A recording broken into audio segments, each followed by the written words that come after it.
La storia dell'arte raccontata da Philippe Daverio, la crisi del Rinascimento.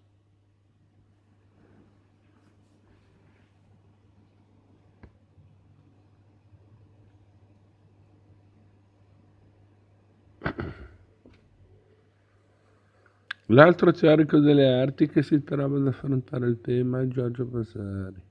Per descrivere il lavoro di un Michelangelo artista ormai maturo, parla di maniera moderna. A Vasari i cumuli di corpi del giudizio universale nella Cappella Sistina, dipinti tra il 1513 e il 41, servono da stimolo e da esempio per i propri dipinti, dove la loro vacui lo spinge a cumuli analoghi. Ne è esempio illuminante la deposizione della croce che inventa nel 1540. I toscani precedenti mai avrebbero tollerato un simile disordine compositivo nelle mura di Firenze, eppure è proprio in ambiente toscano che avviene la prima mutazione del gusto pittorico. I primi segnali di tradimento d'una assai teorica classicità ordinata provengono dallo stesso Botticelli quando ritrae Mezzacorte e Medici nei personaggi allegorici della primavera 1481. Conquistata un'inattesa libertà compositiva, se ne va a Roma per la Sistina, dove lascia un altro seme del futuro manierismo nella punizione dei ribelli, tema che doveva garbare assai al Sisto IV, responsabile degli intrighi che avevano portato alla congiura dei pazzi. È giusto lapidare i sacerdoti ebrei che hanno disobbedito all'autorità suprema di Mosè e Aaron. E questo è il primo dipinto raffigurante una rissa e in qualche modo il prototipo delle composizioni guerresche che Raffaello andrà 30 anni dopo ad affrescare nelle stanze. Tutte le strade portano a Roma e a Roma tutti i gusti approdano. Arrivano pure i ferraresi, abitualmente confinati nella corte estense, quando Alfonso I va a rendere visita a Papa Borgia e incontra la figlia del santuomo, quella Lucrezia che anni dopo, redenta, diventerà sua moglie. Alfonso è accompagnato dal pittore Ercole de Roberti, che converte i romani al gusto pre-barocco di Cosme Ture e Francesco del Cossa, al punto che il filippino Lippi, venuto a Roma per accompagnare il suo maestro Botticelli, ne rimarrà così colpito da comporre quelle bizzarre architetture dipinte nella cappella di Filippo Strozzi a Santa Maria Novella di Firenze. Il manierismo nasce dalla movimentazione territoriale degli artisti stessi. Botticelli dispone in modo innovativo le figure all'interno dei suoi dipinti tondi negli anni successivi. Nella Madonna della Melagrana, come già nella Madonna dei Magnificat, i corpi si adattano alla forma della cornice, come se fossero posti in una centrifuga ottica, percepiti attraverso una lente. E il suo concorrente Michelangelo, nell'unica sua tavola dipinta, il tondo Doni del 1505, si trova a riprendere la figura compositiva. In quello stesso anno Pietro Perugino sta ultimando nella Basilica della Santissima Annunziata di Firenze la grande tavola della deposizione che Filippino Lippi, appena morto, ha lasciato incompleta. Diventa quello un modello nuovo di composizione svolazzante, che perdura fino all'edizione che ne farà Vasari, il quale è attratto dagli accumuli al punto da recensire con entusiasmo il dipinto di Hans Memling, che vede nella raccolta di Cosimo de' Medici.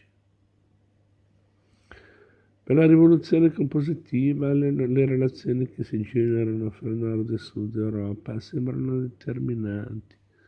La contaminazione è certa, Dürer a Venezia scopre da un lato la classicità compositiva, ma pure la libertà degli accumuli nelle vaste composizioni di Carpaccio, sicché vengono condivisi persino i soggetti delle opere.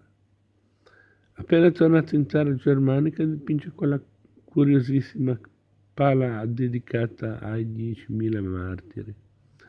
Si ritrae assieme nel centro del dipinto come una sorta di Dante all'inferno, guidato dal proprio Virgilio. Con l'umanista Willibald Prinzmeyer, amico suo di Martin Lutero. Ancora una volta ritratti e autoritratti. Gli appunti per quel dipinto quasi sicuramente erano assorti a Venezia, visto che lo stesso Carpaccio 10 anni dopo riprende la medesima scena e Pontormo 10 anni dopo ancora replica il medesimo soggetto. I temi si agitano di qua e di là dai monti, sia alpini che appennini. Si forma in Italia un genere pittorico fino ad allora poco praticato e valica le Alpi. Albrecht Altdorfer, che compie un viaggio cisalpino analogo a quello di Albrecht Dürer, torna a casa e dipinge un piccolissimo capolavoro, il San Giorgio nel bosco del 1510, e poi nel 1529 inventa la pala della battaglia di Alessandria e Dario a Isso. Forse ha nella sua calma Baviera sentito gli echi degli lanzichenecchi, suoi compaesani, che hanno appena finito di saccheggiare Roma. Si agitano gli eserciti, sia francesi che imperiali, di qua e di là dal monte. Con loro giunge un immaginario nuovo, quello delle stampe, e si eleva al contempo un'insicurezza psicologica, quella che porta Michelangelo giovane a riprendere le tentazioni di Sant'Antonio, di Martin Schongauer, e farne un piccolo dipinto che appare come un esercizio di anticlassicità negli anni turbolenti del governo teocratico di Savonarola. Le medesime stampe di Schongauer, quelle che riprendono le Vergini folli di Strasburgo, sembrano influenzare l'eleganza misteriosa del parmigianino quando le pone negli affreschi del soffitto della Steccata di Parma attorno al 1530. Il santuario di Santa Maria della Steccata era stato edificato come ringraziamento al cielo per aver fatto ripartire gli occupanti francesi nel 1521.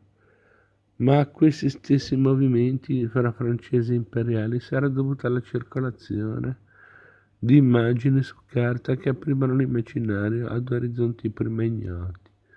E Parmigianino si ritrae adolescente eterno in uno specchio convesso analogo a quello dei coniugi Arnolfini, che lui ovviamente non può aver visto, ma che ha generato decine di richiami in altre opere, e che a sua volta proviene dal ritratto di Heinrich von Werl che Robert Champin già nel 1438 aveva dipinto come alla sinistra del trittico di San Giovanni Battista e Santa Barbara.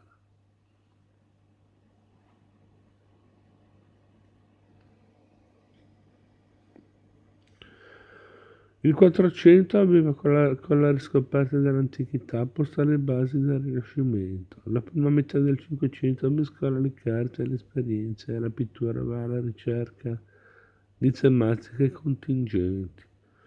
Assieme alle battaglie appare la prima ritrattistica dei potenti in sella. Tiziano si trova a dipingere Carlo V a cavallo nel 1547 per celebrare la vittoria dell'imperatore cattolico sui riformati nella battaglia di Mühlberg. E non potrebbe essere più romantica di così la grande tela col paesaggio alberato e il cielo tempestoso. Precedentemente i ritratti equestri erano sempre stati scultorei, da quelli in marmo medievale a quelli bronzi di Donatello. Il manierismo fa migrare le tematiche da un genere all'altro. Fa migrare anche gli artisti. Il primo ad aver preso alle strade per la Francia e Leonardo, attratto dalle lusinghe di Francesco I, il quale, non potendo possedere l'Italia dopo la catastrofe della soddisfatta Pavia, si porta l'Italia a casa sua. Fontainebleau diventa la regia dell'italianità mista ed esportata e si invita Sebastiano Serlio per concepirne la nuova architettura.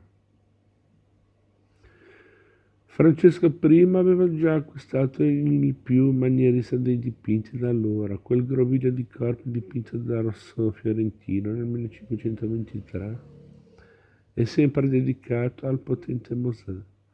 Questa volta mentre difende le file di dietro.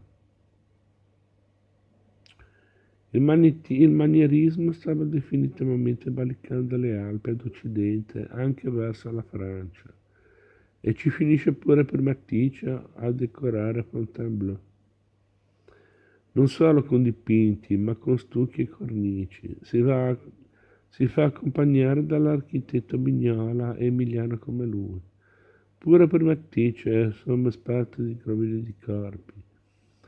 Il suo rapimento di Elena ne è esempio clamoroso e lo ha in modo emblematico l'elefante bianco sulle pareti della Regia francese.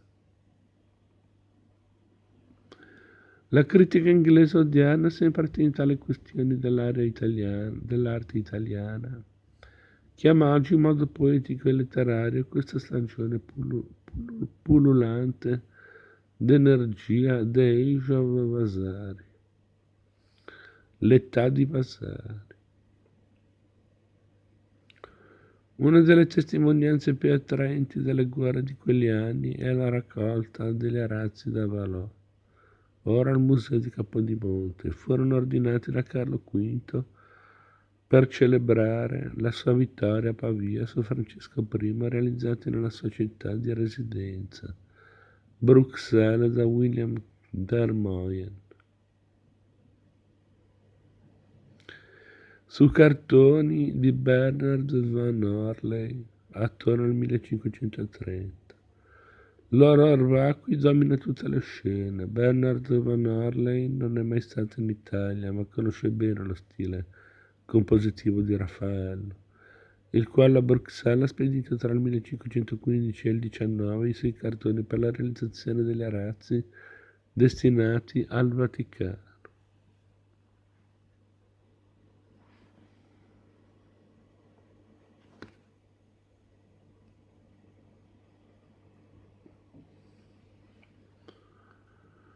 Poi vabbè, i fondamenti della maniera, eccetera, ma questo lo vedremo più avanti.